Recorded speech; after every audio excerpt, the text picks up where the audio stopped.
Elles se réjouissent dans les cieux, les âmes des saints qui ont suivi la trace du Christ.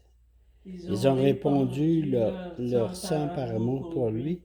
C'est pourquoi ils exultent avec lui pour l'éternité.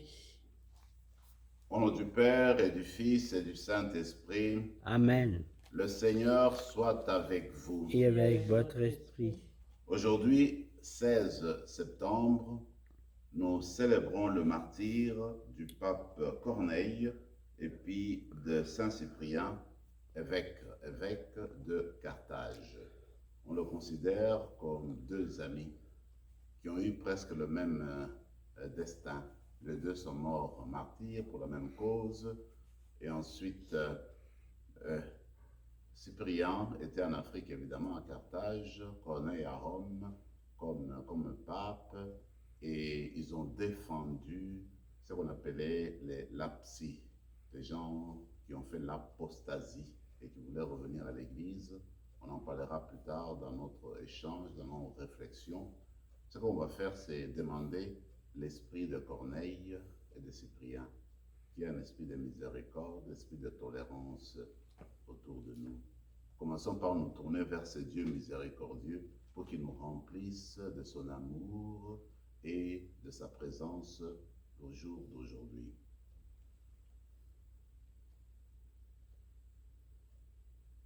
Prends pitié de nous, Seigneur. Nous avons péché contre toi. Montre-nous, Seigneur, ta miséricorde. Et donne-nous ton salut. Que Dieu Tout-Puissant nous fasse miséricorde, qu'il nous pardonne nos péchés et nous conduise à la vie éternelle. Amen. Seigneur, prends pitié. Seigneur, prends pitié. Ô Christ, prends pitié. Ô Christ, prends pitié. Seigneur, prends pitié. Seigneur, prends pitié. Prions le Seigneur.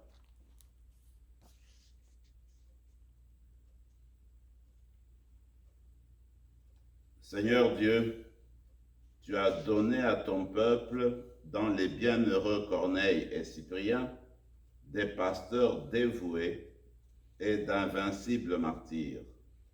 Par leur intercession, fortifie notre courage et notre foi, et accorde-nous de travailler avec empressement pour l'unité de l'Église. Par Jésus-Christ, ton Fils, notre Seigneur, qui vit et règne avec toi dans l'unité du Saint-Esprit, Dieu, pour les siècles des siècles. Amen.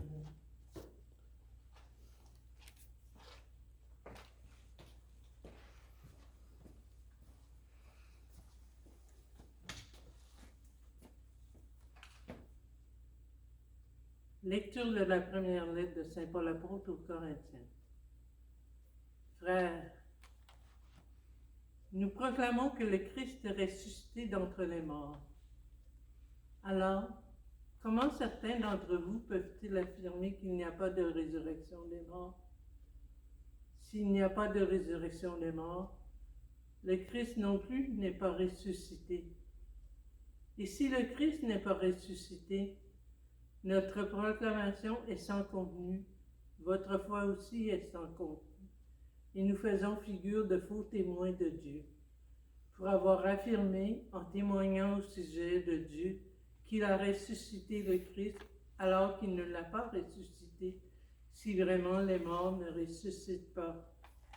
Car si les morts ne ressuscitent pas, le Christ non plus n'est pas ressuscité. Et si le Christ n'est pas ressuscité, votre foi est sans valeur. Vous êtes encore sous l'emprise de vos péchés. Et donc, ceux qui se sont endormis dans le Christ sont perdus. Si nous avons mis notre espoir dans le Christ pour cette vie seulement, nous sommes les plus à plaindre de tous les hommes. Mais non, le Christ est ressuscité d'entre les morts, lui, premier ressuscité parmi ceux qui se sont endormis. Parole du Seigneur. Nous rendons grâce à Dieu.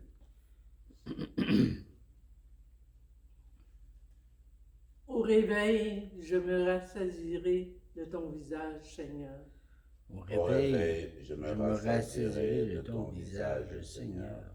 Seigneur, écoute la justice, entends ma plainte, accueille ma prière, mes lèvres ne mentent pas. Au réveil, je me rassasierai de ton visage, Seigneur. Je t'appelle, toi le Dieu qui répond, écoute-moi, entends ce que je dis. Montre les merveilles de ta grâce, toi qui libères de l'agresseur ceux qui se réfugient sous ta droite. Au réveil, je me rassirai de ton visage, Seigneur. Garde-moi comme la prunelle de l'œil, à l'ombre de tes ailes, cache-moi. Et moi, par ta justice, je verrai ta face. Au réveil, je me rassasierai de ton visage.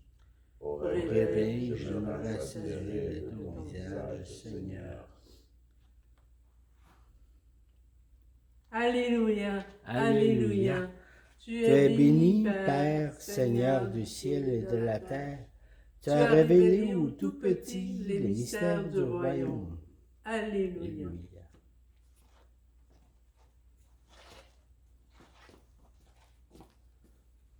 Le Seigneur soit avec vous. Et avec votre esprit. Évangile de Jésus-Christ selon saint Luc. Gloire à toi, Seigneur. En ce temps-là, il arriva que Jésus, passant à travers villes et villages, proclamait et annonçait la bonne nouvelle du règne de Dieu. Les 12 l'accompagnaient, ainsi que des femmes qui avaient été guéries de maladies et d'esprits mauvais. Marie, appelée Madeleine, de laquelle étaient sortis 7 démons, Jeanne, femme de Cousa, intendant d'Hérode, Suzanne, et beaucoup d'autres qui les servaient en prenant sur leurs ressources. Acclamons la parole de Dieu. Louange à toi, Seigneur Jésus.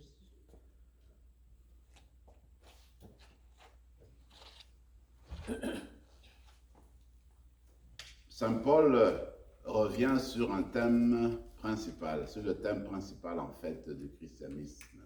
Nous sommes arrivés au chapitre 15 de la première épître de Paul, évidemment, aux Corinthiens. Et ce chapitre-là, tout le chapitre 15 porte sur la résurrection. Les Corinthiens, évidemment, sont des Grecs. Ils étaient formés à la philosophie grecque. Et la philosophie grecque, en fait, on ne pouvait pas parler de la résurrection de la chair, de la résurrection des corps, parce que, selon eux, à la mort, l'âme s'est libérée. Alors, pour eux, l'idéal qu'il faut poursuivre, c'est la libération de l'âme, que l'âme se libère du corps. Alors, à la mort, c'est ce qui arrive. Maintenant, Paul, qui leur parle de la résurrection de Jésus, qui leur parle de la résurrection que nous connaîtrons, nous tous, nous toutes, il dit, notre corps va ressusciter, notre chair va prendre vie. Alors là, ils sont scandalisés, ils disent, oui, mais ça, c'est revenir en arrière, voyez-vous. Donc, c'est aller justement à l'encontre de la foi chrétienne.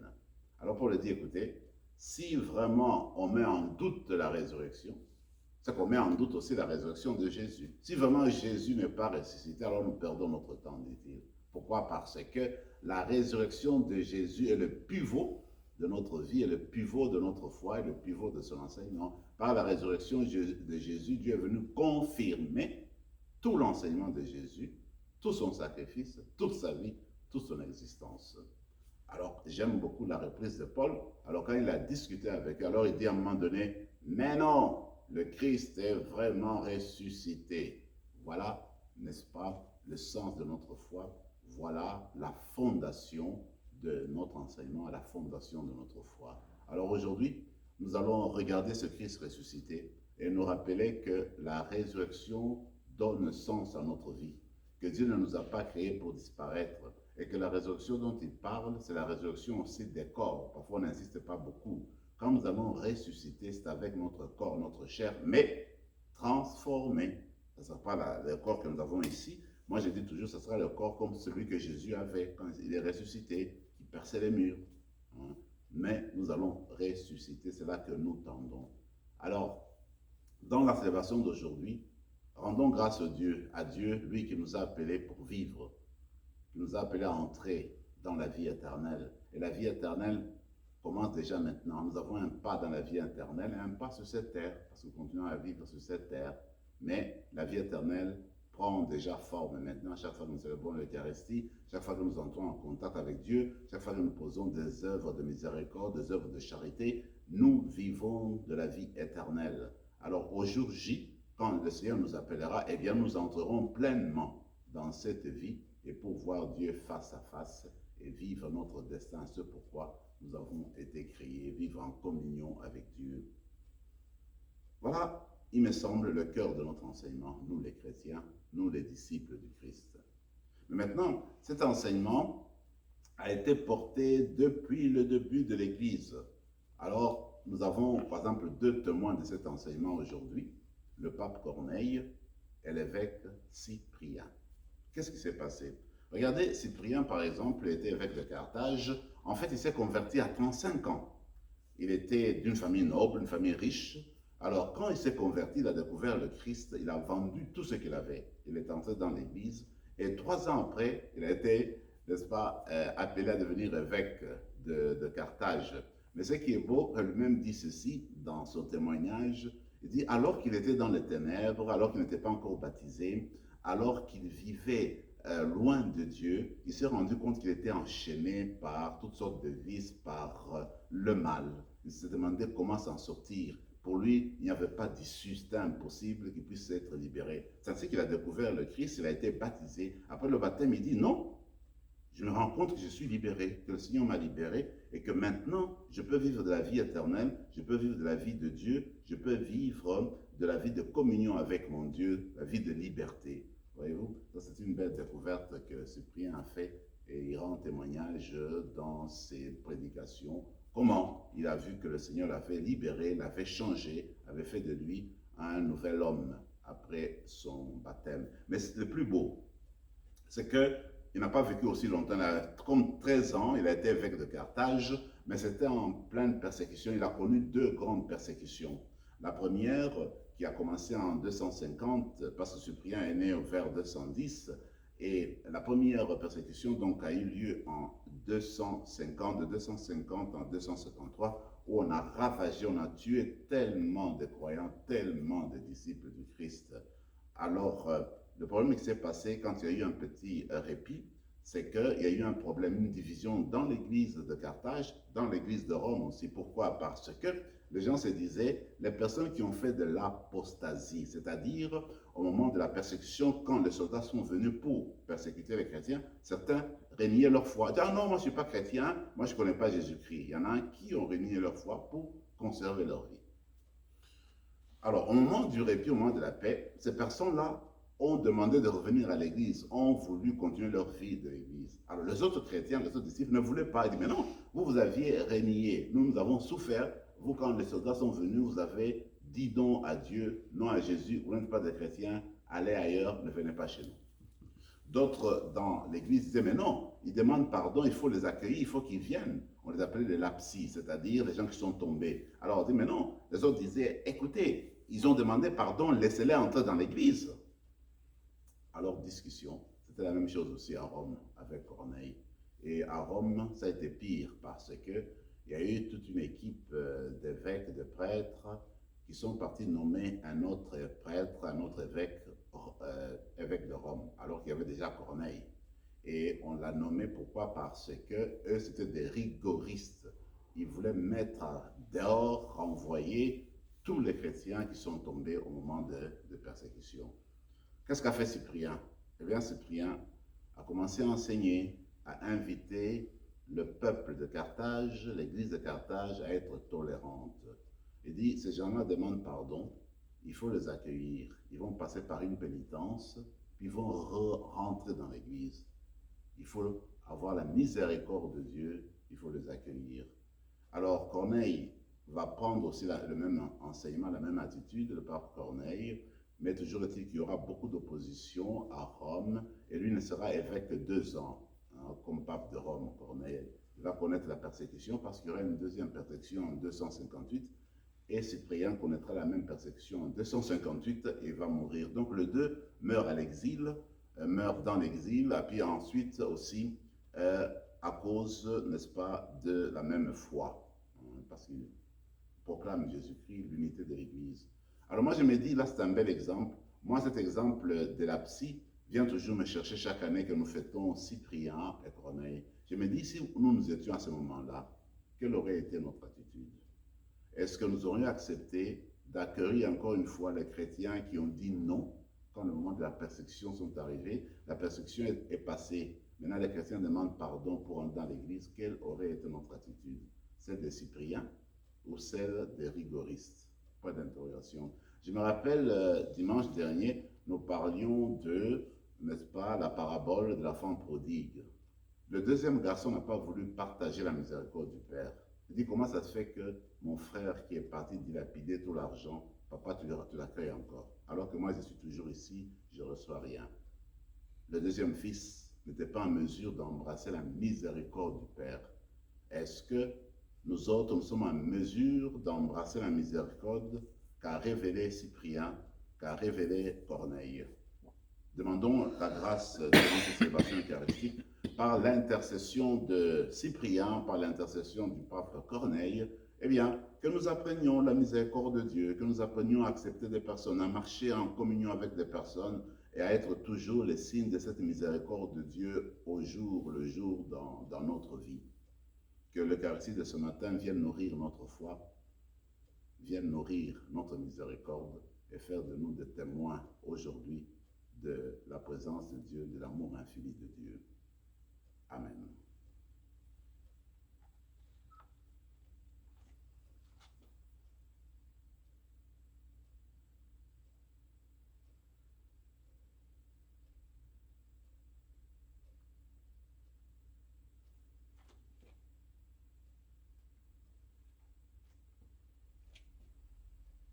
Tu es béni, Seigneur, Dieu de l'univers, toi qui nous donnes ce pain, fruit de la terre et du travail des hommes et des femmes. Nous te le présentons, il deviendra le pain de la vie. Béni soit Dieu, maintenant et toujours.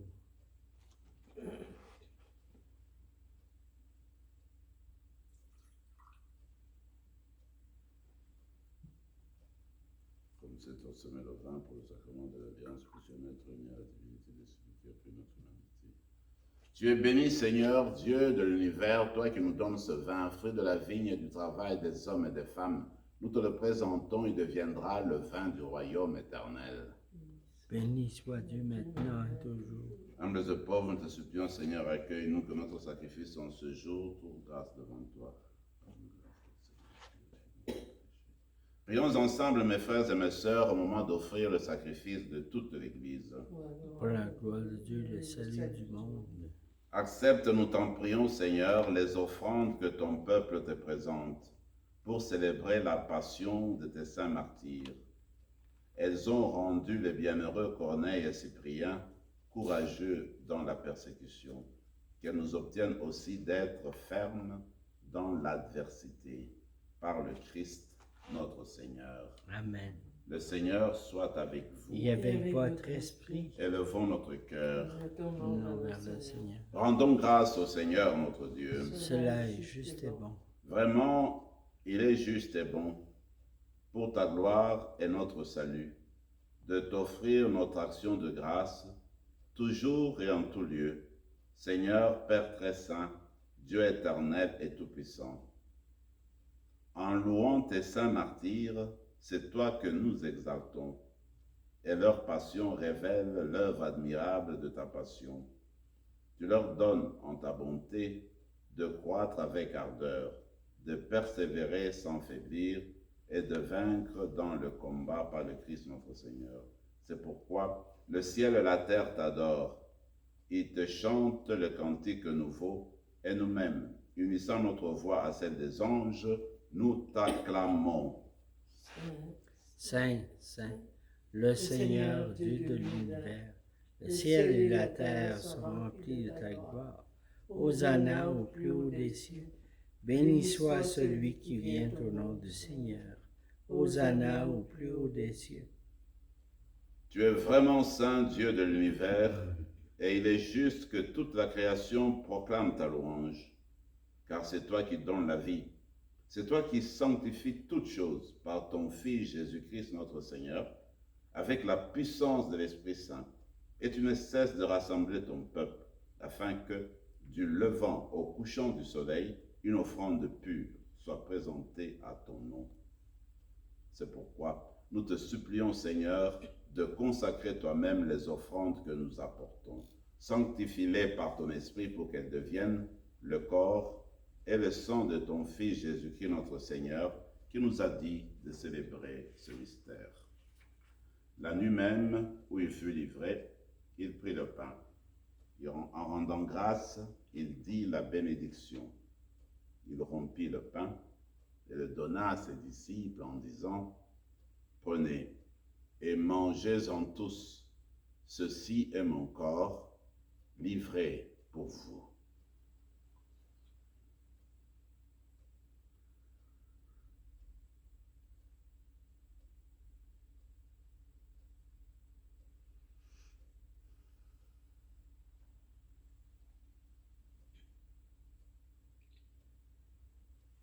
De même, après le repas, il prit la coupe. En te rendant grâce, il dit la bénédiction et donna la coupe à ses disciples en disant, « Prenez et buvez-en tous, car ceci est la coupe de mon sang, le sang de l'alliance nouvelle et éternelle, qui sera versé pour vous et pour la multitude en rémission des péchés. Vous ferez cela en mémoire de moi. »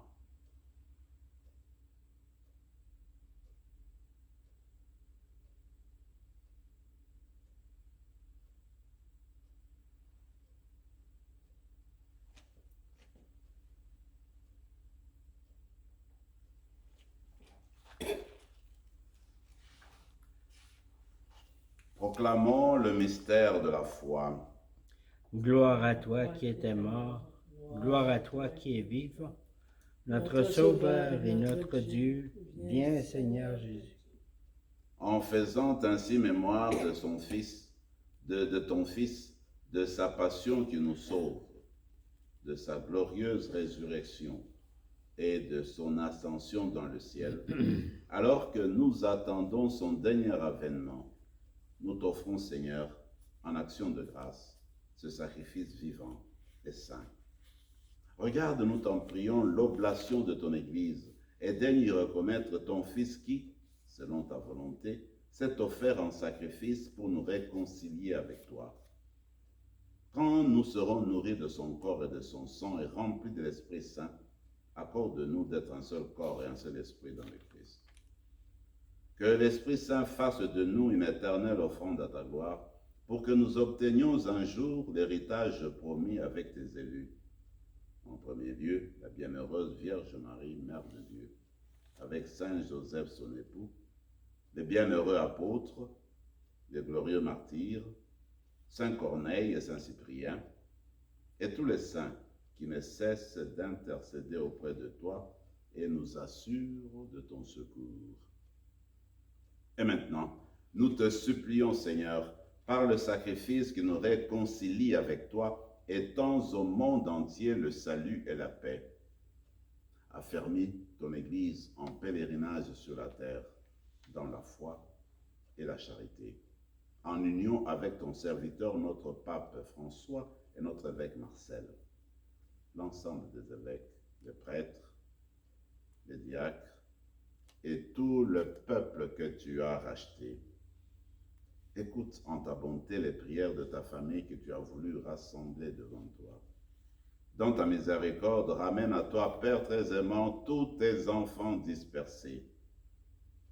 Pour nos frères et sœurs de faim, pour tous ceux qui ont quitté ce monde, trouve grâce devant toi, nous te prions, en ta bienveillance, accueille-les dans ton royaume, où nous espérons être comblés de ta gloire, tous ensemble et pour l'éternité, par le Christ notre Seigneur, par qui tu donnes au monde toute grâce et tout bien.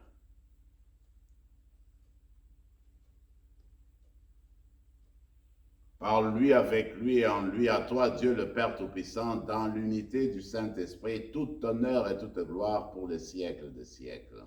Amen. Comme l'avons appris du Sauveur, et selon son commandement, nous osons dire, Notre Père qui es aux cieux, que ton nom soit sanctifié, que ton règne vienne, Que ta volonté soit faite sur la terre comme au ciel. Donne-nous aujourd'hui notre pain de ce jour.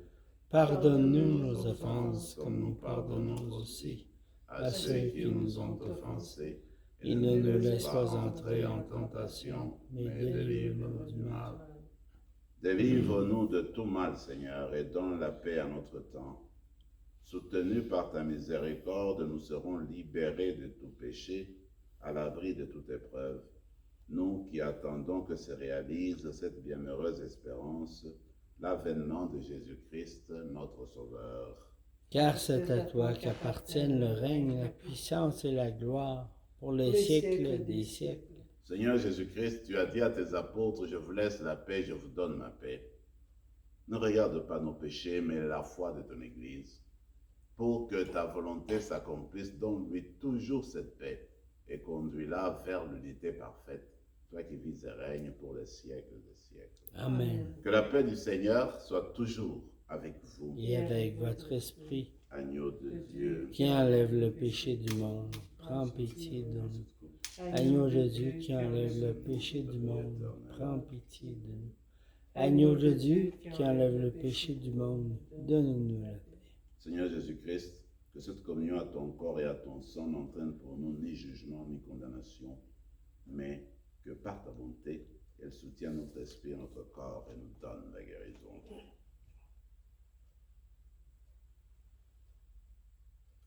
Voici la résurrection et la vie. Voici l'agneau de Dieu, celui qui enlève les péchés du monde. Heureux les invités au repas des noces de l'agneau. Seigneur, je ne suis pas digne de te recevoir, mais dis seulement une parole et je serai. Que le corps et le sang du Christ nous gardent pour la vie éternelle. Amen.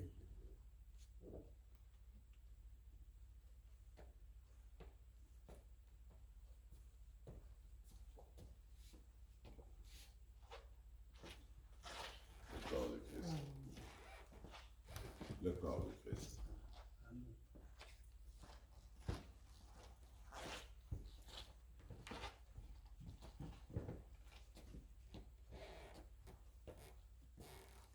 Après avoir reçu le Seigneur dans nos cœurs, prenons maintenant quelques moments de silence et de prière.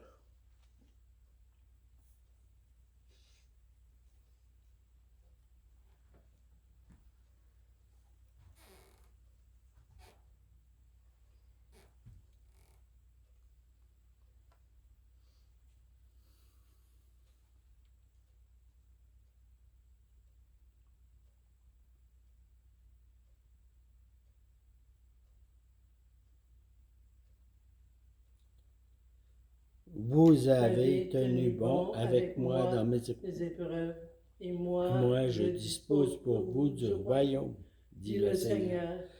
Ainsi vous mangerez et boirez à ma table dans mon royaume. Prions encore le Seigneur.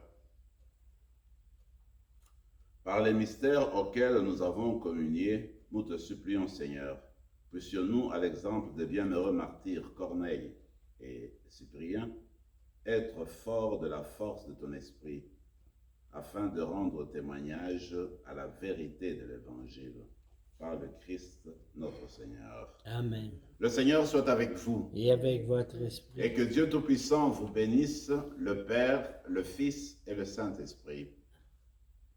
Allez dans la paix du Christ. Nous rendons grâce à Dieu.